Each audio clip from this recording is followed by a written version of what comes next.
बिस्मिल्लाहिर्रहमानिर्रहीम। अस्सलाम वालेकुम डियर स्टूडेंट्स। आज हम चैप्टर नंबर 12 इलेक्ट्रोस्टैटिक्स का second topic fields of force करेंगे। सबसे पहले तो मैं आपको ये बता दूं कि फ़ील्ड क्या होता है। किसी भी चीज़ का फील्ड वो रीजन है जिसमें उसका इफेक्ट हो। फॉर एग्जांपल बुक पे जो आपकी डेफिनेशन दी गई है वो ये है, द स्पेस और region around a charge in which N other charge experiences a force.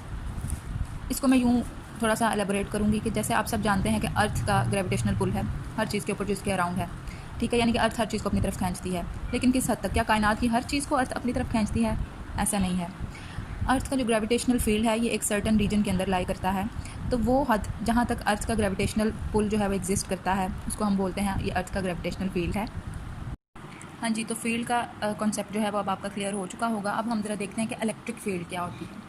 Force experience by test charge in the vicinity of a source charge, यानी कि अगर आपके पास एक सोर्स चार्ज है, जैसे कि यहाँ पर मैंने एक डायग्राम छोटी सी बनाई हुई है, ये एक सोर्स चार्ज है Q, इसके अराउंड मैंने ये इसका फील्ड बना लिया, ठीक है। ये एक टेस्ट चार्ज है, छोटा सा टेस्ट चार्ज जो होता है ये एक ऐसा चार्ज होता है जिसका फील्ड किसी दूसरे चार्ज के फील्ड को डिस्टर्ब नहीं करता, ठीक है जी। तो ये टेस्ट चार्ज जैसे जैसे हम पास लाते जाएंगे, यहाँ पे जब ये पड़ा हुआ इसके ऊपर लगने वाली फोर्स क्या है? 0। जैसे जैसे कि हम टेस्ट चार्ज को उठा के इस सोर्स चार्ज के पास लाते जाएंगे इसके ऊपर लगने वाली फ़ोर्स जो है वो बढ़ती जाएगी। यहाँ पे आया तो स्मॉलर फोर्स एक्ट करेगी, मज़ीद करीब आया तो यहाँ पे आके इसके ऊपर ज़्यादा फोर्स लगेगी, ठीक है जी। तो ये जो फोर्स है इसकी कुछ एक ख़ास इंटेंसिटी होगी जिसको हम बोलते हैं इलेक्ट्रिक फील्ड स्ट्रेंथ या फिर इलेक्ट्रिक इंटेंसिटी। तो यहाँ जो डेफिनेशन हमने की है, force experience by test charge in the vicinity of a source charge, या आपकी बुक पे जो डेफिनेशन है उसको फॉलो कर लें, जो कि है the magnitude of force experience by a unit positive charge placed at a point in the electric field is called as electric field strength और इलेक्ट्रिक इंटेंसिटी। अब इस इलेक्ट्रिक फील्ड स्ट्रेंथ या इंटेंसिटी को हम डिनोट करते हैं by capital E। ये एक वेक्टर क्वांटिटी है इसलिए इसके ऊपर मैंने एरो लगा दिया। अच्छा जी, इसका जो फार्मूला है इलेक्ट्रिक फील्ड का, फोर्स पर यूनिट चार्ज है। फोर्स का यूनिट क्या होता है? न्यूटन, और चार्ज का यूनिट होता है कूलम, यानी न्यूटन पर कूलम। ये न्यूटन पर कूलम आप आगे अगले नेक्स्ट टॉपिक्स में जाके देखेंगे कि वोल्ट पर मीटर के इक्वल भी होता है। इसको हम नेक्स्ट टॉपिक्स में प्रूव करेंगे, ये शॉर्ट क्वेश्चन में भी आता होता है। अब हम जरा डेरिवेशन देख लेते हैं इलेक्ट्रिक फील्ड की। इलेक्ट्रिक फील्ड का फॉर्मूला तो हमें पता है, फोर्स पर यूनिट चार्ज है, और कूलम फोर्स जो है वो भी आप लोग जानते हैं। कूलम फोर्स कल हमने डिराइव की थी, या इसको इलेक्ट्रिक फोर्स भी कह सकते हैं आप। ये थी जी Q1 Q2 ओवर R²। अब Q1 क्या है? यहाँ पे मैंने सोर्स चार्ज को कह दिया कि ये है Q1, और जो टेस्ट चार्ज इसको मैंने कह दिया ये क्या है? Q2 है। तो Q1 की जगह Q पुट कर दें, Q2 की जगह Q0 पुट कर दें, ये फोर्स हो गई। अब इलेक्ट्रिक फील्ड का जो आपने फार्मूला निकालना है उसके अंदर आप फोर्स की, इलेक्ट्रिक फोर्स की वैल्यू पुट करें। ये मैंने वैल्यू पुट कर दी, Q0 नीचे आ गया यहाँ से, ठीक हो गया। ये Q0 इस Q0 के साथ हो गया कैंसिल, तो हमारे पास जो फाइनल फॉर्म आई वो क्या आएगी? KQ over R²। ये 1/4 पाई एप्सिलॉन नॉट को मैंने अगेन K लिख दिया है, इससे कोई फ़र्क नहीं पड़ता, अब ये लिख लें या ये लिख लें। अच्छा जी, जो हमारे पास फाइनल फॉर्म आई है यहाँ से हमें पता चल रहा है कि Q0 तो यहाँ से ख़त्म हो गया, सिर्फ Q है यहाँ पे, यानी सोर्स चार्ज। तो इसका मतलब है जो इलेक्ट्रिक फील्ड स्ट्रेंथ या इलेक्ट्रिक फील्ड इंटेंसिटी होती है वो किसकी वजह से होती है? सोर्स चार्ज की वजह से, ठीक हो गया। अब इसका हम देख लेते हैं जी मीडियम का क्या इफेक्ट होता है। इलेक्ट्रिक फील्ड जो है फ्री स्पेस में इसका जो फार्मूला होगा वो होगा 1/4 pi epsilon not Q over R²। इसकी वेक्टर फॉर्म बनाने के लिए मैंने यूनिट वेक्टर लगा दिया, ये इसकी वैक्यूम में होगी वैल्यू। और अगर कोई सर्टेन मीडियम आ गया बीच में तो हम क्या करेंगे, जैसे कि हमने कल किया था, एक रिलेटिव परमिटिविटी वाला फैक्टर यहाँ पे लगा दिया एप्सिलॉन R। तो ये जो फार्मूला होगा ये होगा वैक्यूम के लिए, और ये जो फार्मूला होगा ये किसके लिए होगा? मीडियम के लिए। बिस्मिल्लाहिर्रहमानिर्रहीम। अस्सलाम वालेकुम डियर स्टूडेंट्स। आज का जो हमारा टॉपिक है चैप्टर नंबर 12 का टॉपिक नंबर 3 है इलेक्ट्रिक फील्ड लाइंस। इससे पहले हम इलेक्ट्रिक फील्ड को पढ़ चुके हैं और उसका फार्मूला जो हमने डिराइव किया था वो था E = KQ ओवर R²। अब हमने कूलम्स लॉ को यूज़ करके इलेक्ट्रिक फील्ड जो था उसका फार्मूला तो डिराइव कर लिया, लेकिन हमारे माइंड में ये क्वेश्चन था कि इस फील्ड का या चार्जेस एक दूसरे के ऊपर जो फोर्स लगा रहे हैं उस फोर्स का ओरिजिन क्या है, क्यों लगाते हैं फोर्स, और ये फोर्स एक चार्ज से दूसरे चार्ज तक किस फॉर्म में ट्रांसमिट होती है। ये दो तरह के क्वेश्चन थे। तो जो फर्स्ट क्वेश्चन है कि इस फोर्स का ओरिजिन क्या है, उसका आंसर तो अभी तक पता नहीं चल सका। साइंटिस्ट अभी इस कोशिश में है कि इसका आंसर जान सकें। तो हम ये कहते हैं कि फोर्स एक्सर्ट करना चार्जेस की इंट्रिंसिक प्रॉपर्टी है, मतलब ये चार्जेस की नेचर में है कि वो एक दूसरे के ऊपर फोर्स एक्सर्ट करते हैं। हमें नहीं इसकी रीज़न पता कि क्यों फोर्स एक्सर्ट करते हैं। और जो दूसरा क्वेश्चन है कि किस फॉर्म में चार्जेस जो हैं ये फोर्स एक जगह से दूसरी जगह ट्रांसमिट करते हैं, इसके लिए माइकल फैराडे ने इलेक्ट्रिक फील्ड लाइंस को एक्सप्लेन किया। तो सबसे पहले हम इलेक्ट्रिक फील्ड लाइंस की डेफिनेशन को देख लेते हैं। डेफिनेशन क्या है?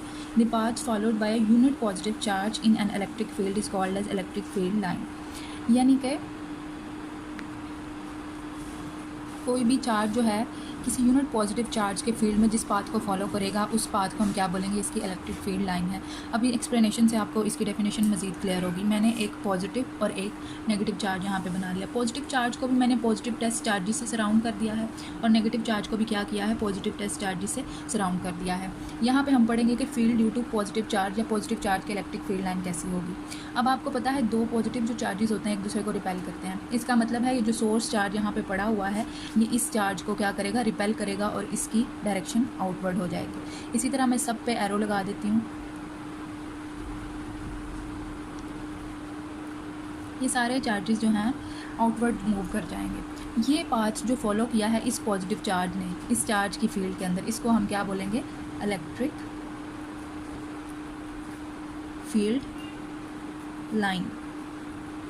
तो ये वो पाथ है जो कोई भी चार्ज किसी दूसरे सोर्स चार्ज की फील्ड में पाथ फॉलो करता है। इसको आप क्या बोलते हैं, इलेक्ट्रिक फील्ड लाइन। आप देख रहे हैं पॉजिटिव चार्ज की वजह से इलेक्ट्रिक फील्ड लाइन आउटवर्ड है। Electric field lines are outward due to positive charge. तो इसका मतलब है कि पॉजिटिव चार्ज जो है एज ए सोर्स एक्ट करता है। ठीक है, किसी चीज़ में से निकल रही है कोई चीज़, दैट मीन्स के वो चीज़ क्या है, हमारे लिए सोर्स है। इसी तरह अब अगर हम नेगेटिव चार्ज को देखें, नेगेटिव चार्ज को भी मैंने पॉजिटिव टेस्ट चार्जेस से सराउंड किया है। तो यहाँ पे क्या होगा, आपको पता है पॉजिटिव और नेगेटिव चार्ज में अट्रैक्टिव कूलम फोर्स होती है। ये चार्जेस सारे नेगेटिव चार्ज की तरफ अट्रैक्ट होंगे और फील्ड की डायरेक्शन क्या हो जाएगी, इनवर्ड। तो इसका मतलब हुआ जो नेगेटिव चार्ज है उसकी वजह से जो फील्ड होता है उसकी डायरेक्शन क्या होती है, inward. As a sink behave करता है हमारे लिए और इसकी इलेक्ट्रिक फील्ड लाइन ये होगी। ठीक हो गया। पॉजिटिव चार्ज की वजह से इलेक्ट्रिक फील्ड लाइंस जो होंगी वो आउटवर्ड होंगी और ये एज अ सोर्स बिहेव करेगा, और नेगेटिव चार्ज की वजह से इलेक्ट्रिक फील्ड लाइंस जो हैं ये इनवर्ड होंगी और ये एज अ सिंक बिहेव करेगा। अब हम ज़रा कुछ मज़ीद चार्जेस को देख लेते हैं। यहाँ पर मैंने दो आइडेंटिकल चार्जेस बनाए हैं, दोनों पॉजिटिव चार्ज। अब इस पॉजिटिव चार्ज की वजह से भी इलेक्ट्रिक फील्ड लाइंस, आपको पता है पॉजिटिव की फील्ड लाइन क्या होती है, आउटवर्ड, और इसकी वजह से भी आउटवर्ड, दोनों पॉजिटिव हैं। अगर मैं दोनों नेगेटिव बना दूँ तो दोनों की फील्ड क्या होगी, इनवर्ड। यहाँ पे जब ये इस तरह जाएगी तो इस चार्ज की वजह से रिपल्शन फेस करेगा, इसका जो फील्ड है, और लाइन क्या हो जाएगी, कर्व। सिमिलरली इसकी भी लाइन कर्व। इसका मतलब है जब दो आइडेंटिकल या सिमिलर चार्जेस आप लेंगे तो रिपल्सिव फोर्स की वजह से इलेक्ट्रिक फील्ड लाइंस कर्व हो जाएंगी और दरमियान में जो रीजन है यहाँ पे कोई फील्ड जो है वो एग्जिस्ट नहीं करेगा। यहाँ पे electric field is equal to zero होगा और इसको हम बोलते हैं ज़ीरो फील्ड पॉइंट या ज़ीरो फील्ड लोकेशन जिसको बोलते हैं।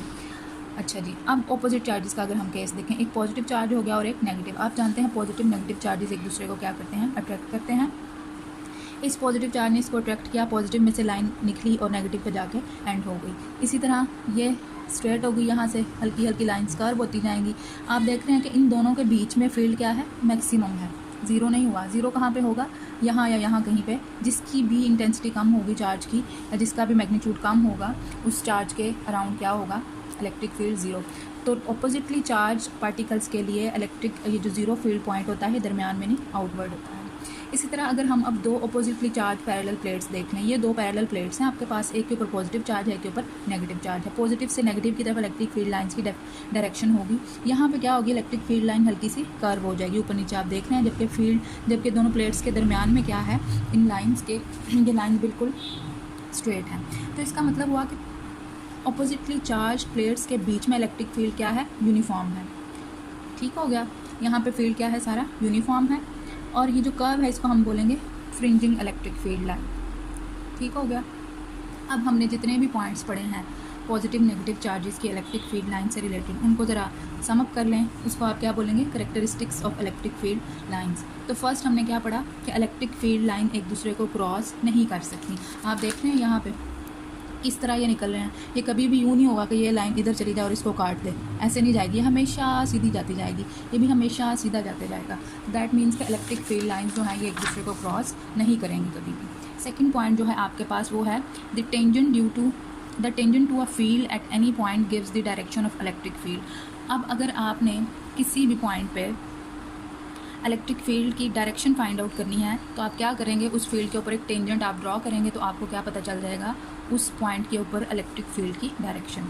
थर्ड पॉइंट क्या है जी, इलेक्ट्रिक फील्ड लाइंस। ये इलेक्ट्रिक फील्ड लाइन के लिए मैंने शॉर्ट वर्ड्स लिख दिए हैं, आप इसको कंप्लीट लिखिएगा। Electric field line start from positive charge end at negative charge. कि इलेक्ट्रिक फील्ड लाइंस जो होती हैं हमेशा पॉजिटिव चार्ज से स्टार्ट होंगी और नेगेटिव चार्ज के ऊपर ये एंड होंगी। और फोर्थ पॉइंट जो है, the field is strong near the charge and weak away from the charge. जो फील्ड होता है चार्ज के करीब क्या होता है, ये स्ट्रॉन्ग होता है, और जैसे जैसे आप चार्ज से दूर जाते जाएंगे ये फील्ड वीक होता जाएगा।